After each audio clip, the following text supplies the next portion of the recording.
Welcome to 108 news Telugu.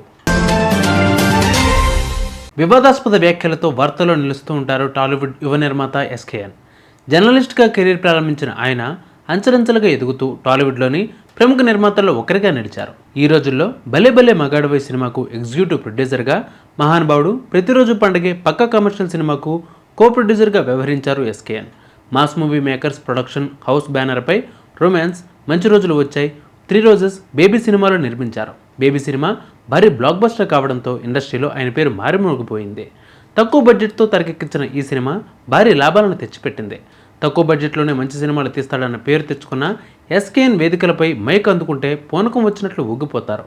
కొద్ది రోజుల క్రితం ప్రదీప్ రంగనాథన్ నటించిన రిటర్న్ ఆఫ్ ద డ్రాగన్ అనే సినిమా ప్రీ రిలీజ్ ఫంక్షన్కు వచ్చిన ఎస్కేఎన్ వివాదాస్పద వ్యాఖ్యలు చేశారు. తెలుగు అమ్మాయిలను ఇకపై ఎంకరేజ్ చేయనని, వారిని ఎంకరేజ్ చేస్తే ఏం జరుగుతుందో బాగా బుద్ధి వచ్చిందని సంచలన వ్యాఖ్యలు చేశారు. అదే వేదికపై ఆ cinema heroine కాయదు లోహర్పై double meaning dialogues కొట్టారు. ఈ సినిమా హీరోయిన్ కాయల పళ్ళ, తెలుగులో కాయలు పళ్ళంటే చాలా అర్థాలు ఉంటాయంటూ వ్యాఖ్యానించారు ఎస్కేఎన్.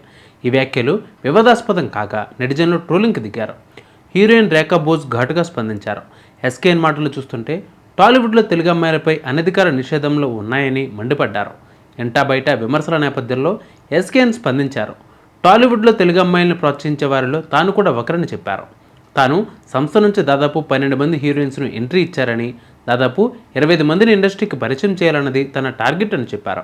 తాజాగా కార్తికరాజు దర్శకత్వంలో శ్రీ విష్ణు, ఇవానా, కేతికా శర్మలో నటించిన సింగిల్ సినిమా సంచలన విజయం సాధించిన విషయం తెలిసిందే. చిన్న సినిమాగా వచ్చి నిర్మాతలకు భారీ లాభాలను అందిస్తోంది. ఈ నేపథ్యంలో ఈ చిత్ర యూనిట్ను ఎస్కేఎన్ సరదాగా ఇంటర్వ్యూ చేశారు. దీనికి శ్రీ విష్ణు, ఇవానా, కేతికా శర్మ, వెన్నెల కిషోర్ హాజరవ్వగా కేతికాను కొన్ని ప్రశ్నలు వేశారు ఎస్కేఎన్. ఈ క్రమంలో ఓ ప్రశ్న అసభ్యకరంగా అనిపించింది. మీరు బాత్రూమ్ సింగర్ అనే టాక్, మీ బాత్రూంలోకి మాకు ఎలాగో యాక్సెస్ ఉండదు కాబట్టి మా కోసం ఇక్కడే ఓ పాట పాడండి అని ఎస్కేఎన్ అడిగారు. దీంతో ఈ వ్యాఖ్యలు సోషల్ మీడియాలో వైరల్గా మారాయి. నెటిజన్లు దీన్ని తిప్పుకొట్టే ప్రయత్నం చేస్తున్నారు.